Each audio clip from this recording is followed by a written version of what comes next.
같이 읽겠습니다. 시작. 그러나 만일 육신으로 사는 이것이 내일의 열매일진데 무엇을 택해야 할는지 나는 알지 못하노라. 내가 그 둘 사이에 끼었는 차라리 세상을 떠나서 그리스도와 함께 있는 것이 훨씬 더 좋은 일이라. 그렇게 하고 싶으나 내가 육신의 것이 너희를 위하여 유익하니라. 내가 살 것과 너희 믿음의 진보와 기쁨을 위하여 너희 무리와 함께 그할 이것을 확실히 아노니 내가 다시 너희와 같이 있으므로 그리스도 예수 안에서 너희 자랑이 나로 말미암아 풍성하게 하려 함이라. 아멘. 성질이 없는 사람은 없을 거예요. 여러분 성질이 있습니까? 우리가 지금 에베소의 말씀을 우리가 살펴보고 있는데 하나님을 본받는 삶을 살기를 원한다고 한다면 무엇을 해야 되냐고 하면요. 성경은 분을 내어도 죄를 짓지 말라. 이 말을 우리말로 하면은 성질 부리지 말라. 성질 부리지 마십시오. 왜냐하면 우리가 성질을 부리게 되면은 우리 안에 있는 성령의 역사를 제한하기 때문에 그렇습니다. 때로는 화가 나고 때는 불평과 불만이 있다 할지라도 하나님을 바라보고 분을 내지 않는 자가 될 수 있길 바랍니다. 제가 어느 목사님을 통하여서 들었는데 지금 이제 대한민국의 자살률이 가장 많은 도가 어디겠습니까? 어떤 도시겠습니까? 거제도입니다. 거제도 자살률이 많이 있다. 사람이라고 하는 말은 이 살다라고 하는 그 어원에서 파생된 말입니다. 하나님께서 아담을 위하여서 누굴 만들어 주셨습니까? 하와를 만들어 주셨습니다.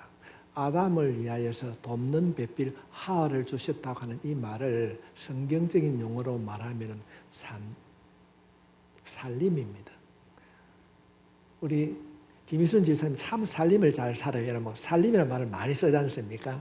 이 살림이란 말이란 이 말이 사람이란 말에서 파생이 되었는데 이 살림이란 말은 살다 하는 그런 말입니다. 살다. 내다 죽을 길을 내는 것이 아니라 내다 살 길을 내야 됩니다. 하나님께서 우리들에게 최선을 다해서 이 땅을 살아가라고 사명을 주신 줄 믿습니다.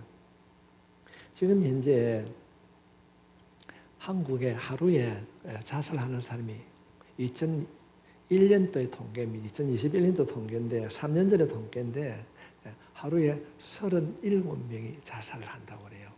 살아야 되는데 왜 그렇게 하는가? 왜 그렇게 하는가? 이 보건복지부의 조사에 보면은 이유가 뭔가? 첫째는 정신적인 문제입니다. 두 번째로는 경제적인 빈곤, 세 번째로는 육체적인 질병으로 인하여서 스스로 포기하는 사람이 참 많이 있습니다. 저 사람에 대해 사람이란 말은 살라고 붙여준 이름이 사람인 줄 믿습니다. 그래서 여러분 옆에 있는 사람에게 잘 살아갑시다. 축복합시다. 힘드시지요? 우리가 잘 살게 될 줄 믿습니다. 왜냐하면요, 우리가 지금 이제 내일하고 이틀 후면 우리가 에베소서 말씀을 우리가 마치는데 우리가 영적 전투에서 이기기 위하여서는 우리가 어떻게 삶을 멋지게 살아갈 것인가? 성경은 우리들에게 전신갑주를 입으라고 말씀하고 있습니다. 이 전신갑주라고 하는 것은 말씀인 줄 믿습니다. 우리가 말씀의 영으로 선포할 때에 어둠의 영이 떠나가게 될 줄 믿습니다. 힘들고 어려울 때에 여러분 낙심하지 마십시오. 우리가 하나님을 의지하게 되면요, 하나님께서 우리에게 좋은 길로 인도해 주실 줄 믿습니다. 오늘 이 본문에 있는 이 말씀은 지금 빌립보의 성도들이 다는 아닌데 사람이 낙심하는 거예요. 아니 바울이 감옥에 갇혔는데 우리 이래도 되나 낙심하고 있습니다. 그런데 이 바울이 뭐라고 얘기하냐고 하면 이런 말을 하고 있습니다.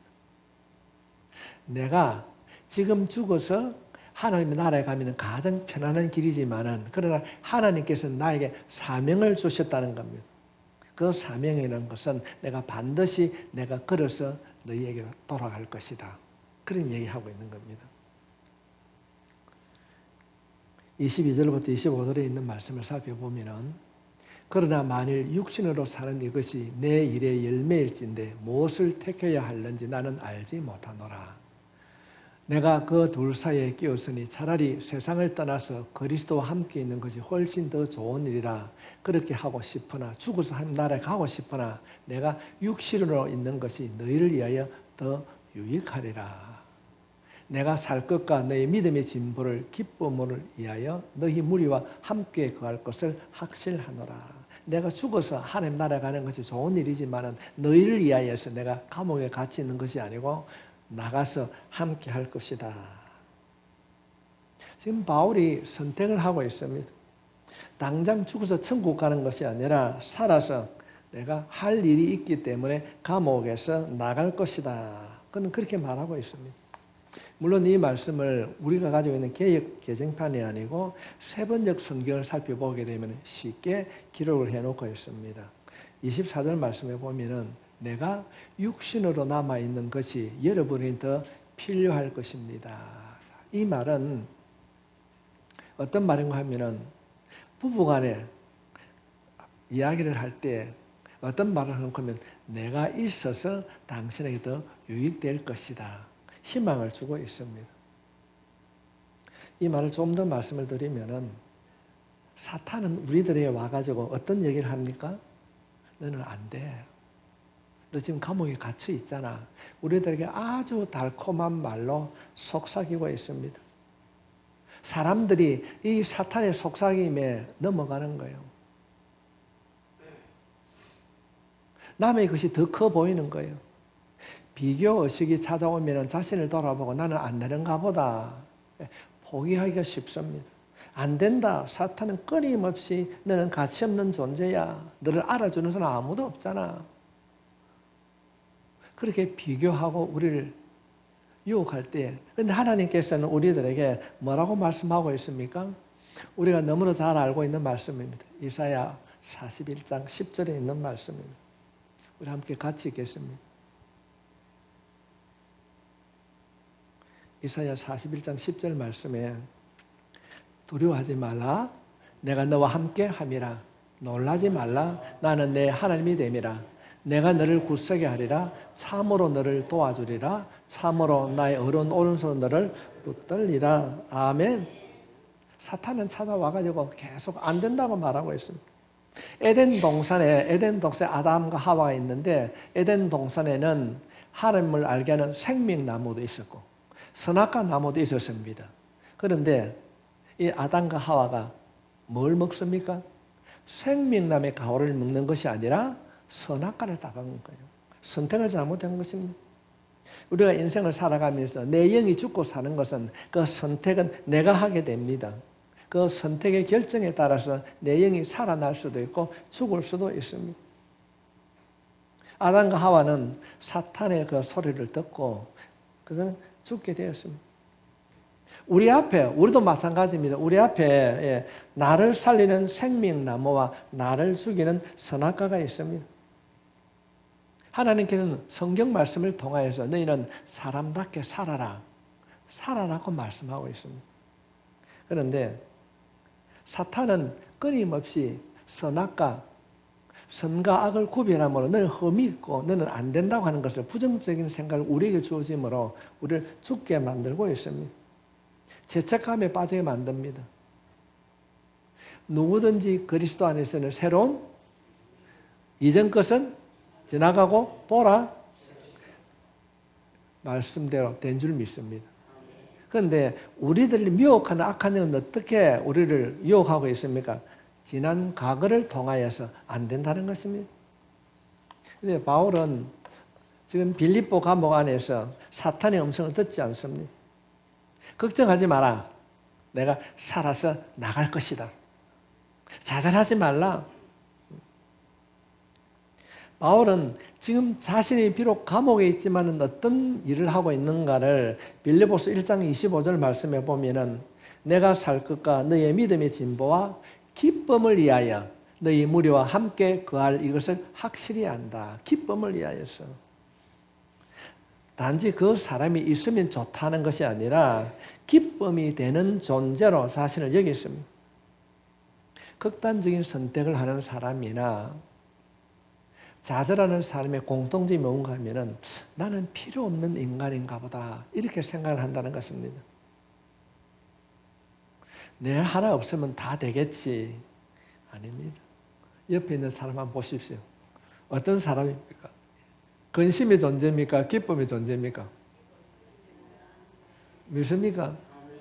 지금 사도 바울은 빌립보 교회에 사람들이 바울이 감옥에 가 있기 때문에 끝났다 안 된다 이러는데 바울이 하는 얘기 아니야.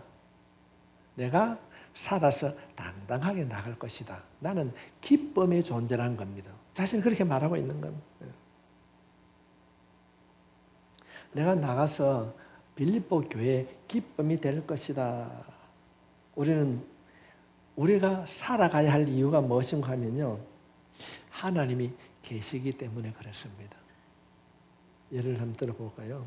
자, 구약 성경에 보면 예레미야 선지자가 있습니다. 그래서 예레미야 선지자가 쓴 글 가운데 먼저 쓴 것은 예레미야서. 두 번째로는 예레미야 애가. 예레미야 애가는 예레미야가 눈물로 기록한 겁니다. 울었다는 말입니다. 그런데 이 예레미야서의 주제가 뭔가 하면요. 이런 거예요. 예레미야가 있었던 시대는 우리가 구약 성경에 보면은 남유다, 북이스라엘은 아수르의 멸망을 당했어요. 남쪽 유다, 남아있는 남쪽 유다가 바벨론의 포로로 잡혀갑니다. 근데 여러분, 그냥 포로로 잡혀가는 것이 아니고 요전에 하마스가 이스라엘 공격했을 때 여자들 포로로 잡혀가는 거 보았지 않습니까? 그때는 그보다 더 참혹하게 잡혀가는 거예요. 손이 묶이고 여자들이 겁탈을 당하고 그걸 다 봤어요. 보통 사람들에게 이런 얘기를 하게 됩니다. 제일 기도할 때 인용을 제일 많이 하는 성경 구절이 예레미야 33장 3절 말씀입니다. 너가 내게 와서 부르짖어 기도하면은 내가 듣고 네가 알지 못하는 기이한 일들을 이루어줄 것이다. 그 예레미야 33장에 있거든요. 사람들은 이 말은 잘 하는데 그 배경을 이해를 해야 돼요. 지금 하나님께서는 이 남쪽 유다가 포로로 바벨론에 다 갑니다. 다 절망하는 거예요. 야, 이웃집에 누구도 또 떡 넘은 누구도 잡혀가고 그래 떼따더라. 다 절망 가운데 있다고. 근데 유일하게 무슨 소리 하노? 우리에게는 희망이 있다고 선포하는 거예요. 절망 가운데 있는 그들에게 희망이 있다고 선포하는 게 예레미야입니다. 희망을 잃어버리고 좌절하고 하나님께서 약속했는데 잃어버리고 가니까 너무 가슴이 답답해가지고 예레미야가 복잡합니다. 가슴을 치면서 눈물로 부탁하는 것이 예레미야 애가 쓰지 않습니까? 절망 가운데 있는 그들에게 희망을 선포한 눈물의 선지자가 바로 이 예레미야입니다. 여러분이 인생을 살아가다가 힘들고 어려운 일이 있을 때 이 예레미야서를 딱 펼치세요. 뭐라고 얘기하고 있습니까? 힘들고 어려울 때에 희망을 가져라. 포기하지 말라. 어떻게 하는데? 기도하는 겁니다. 너가 내게 와서 기도하면 내가 듣고 네가 알지 못하는 그런 일들을 이루어 주실 것이다. 그게 예레미야서가 우리에게 주는 게 있지 않습니까? 지금 이 본인이 복음을 전하다가 바울이 감옥에 가 있는데 사람들이 너는 안 된다, 끝났다 그런 얘기하게 됩니다. 절대 희망적이지 않습니다. 절망적인 상황이 주어집니다. 그런데 바울은 그런 얘기하고 있습니다. 먼저 희망적인 생각을 가질 수 있기를 바랍니다. 하는 일이 안 되는 일이 있습니까? 어려움이 있습니까? 포기하지 마십시오. 육신의 생각으로는 불가능해 보인다 할지라도 우리가 예레미야처럼 우리가 말씀 붙잡고 기도하면 가야 할 길 가게 할 줄 믿습니다.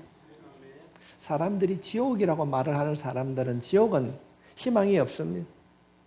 사람들이 희망을 갖지 않고 말을 하게 되면 사는 게 지옥 같다. 그래요. 희망을 가지면 내가 사는 것이 천국이다. 그렇습니다. 희망을 갖고 싶으면은 희망을 말해야 되는 것입니다. 희망을 생각하고 희망을 선포해야 되는 것입니다. 이것이 바로 복음의 신앙인 것입니다. 두 번째로는 만남입니다. 우리가 알고 있듯이 누가복음 18장에 보면은 어떤 여인이 아주 억울한 일을 당했어요. 야, 이거 어떻게 해결해야 되나? 그가 그 18장 말씀에 보면은 이 가련한 과부가 재판장을 찾아가는 거예요. 이 여인에게는 재판장을 찾아가는 일이 희망이었어요. 내가 찾아가면 그 사람이 해결해 줄 것이다. 희망이었어요. 어떤 일이 있더라도 희망을 가질 수 있길 바랍니다. 희망을 가지고 좋은 만남을 위해서 여러분 기도할 수 있길 바랍니다. 우리에게 가장 큰 희망은 하나님을 만나는 것입니다. 주님을 만나는. 하나님을 만나게 되면은 만날 때마다 모든 일들이 새로워질 줄 믿습니다. 제가 복음성 잘 못 부르는데 야곱의 축복 아십니까? 너는 그렇습니다. 우리가 야곱을 생각할 때마다 야곱은 하나님을 만날 때마다 엎드릴 때마다 놀란 변화가 일어났습니다. 담장보다 넝쿨처럼 희망을 가졌습니다. 우리의 삶이 야곱처럼 하나님을 만남으로 축복이 이루어질 수 있기를 주님의 이름으로 축원합니다. 또 마지막으로 생각해 볼 수 있는 건 희망입니다. 이스라엘 백성들은 포로에 벗어나서 자유로운 몸이 될 것을 아무도 생각을 안 했습니다. 절망했습니다. 그러나 그 절망 같은 일들이 희망으로 변화되었습니다. 회복되었습니다. 이번 인생을 살아가면서 상처받지 않는 사람이 있습니까? 다 상처를 안고 살아가고 있습니다. 예를 들면은 우리가 성경을 살펴보게 되면 열왕기하의 5장 말씀에 보면은 한센병을 걸린 나만 장군이 있습니다. 그가 엘리사 선지자를 찾아갑니다. 근데 엘리사가 뭐라고 그럽니까? 내다보도 안 하고 그래 알았다. 저 강에 가서 모욕을 해라. 그는 내키지 않았지만은 요단강에 가서 몸을 몇 번요? 7번. 요 7번이라는 것은 나을 때까지, 변화될 때까지, 응답받을 때까지 순종한다는 내용인 것입니다. 그는 내 몸이 나을 것이라고 하는 그런 간절함이 있었기 때문에 7번 몸을 담갔고 그 간절함 속에서 선지자의 말을 순종했을 때에 하나님께서 이루어 주신 줄 믿습니다. 혹시 인생을 살아가면서 여러분들이 어떤 일들이 이루어지지 않고 있다면 하나님께서는 여러분들을 순종의 자리로 여러분들의 그 순종의 열매 맺기까지 위하여서 연단하고 있는 줄 모릅니다. 그러므로 포기하지 마시고 이루어질 때까지 나만이 요단강에 몸을 7번 담갔던 것처럼 이루어질 때까지 응답받을 때까지 희망을 가지고 순종할 수 있기를 바랍니다. 왜냐하면요 우리가 믿는 하나님은 이런 하나님이시기 때문에 그렇습니다. 우리 이 찬양이 이 말씀의 고백이 될 수 있기를 바랍니다.